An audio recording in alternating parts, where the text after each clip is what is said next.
I asked ChatGPT what professions it will replace. That's the answer I got. As an artificial intelligence, ChatGPT does not replace professions, but can serve as a supporting tool for many different professions. However, here are 10 examples of professions that ChatGPT can to some extent replace. 1. English language teacher. ChatGPT can help in teaching vocabulary, grammar and pronunciation of the English language. 2.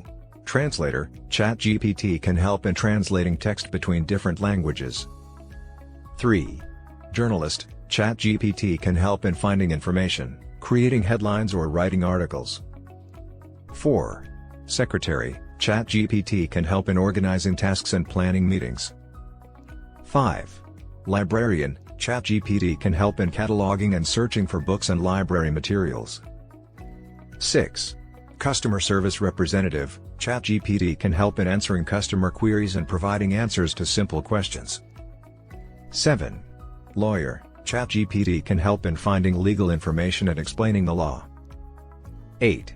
Doctor. ChatGPT can help in diagnosing and treating diseases, using a medical database. 9.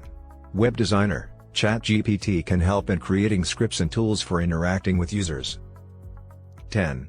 Data analyst. ChatGPT can help in processing and analyzing large amounts of data. Do you have concerns about artificial intelligence? Let me know in the comments. Thanks for watching. Share, like and subscribe for more interesting facts,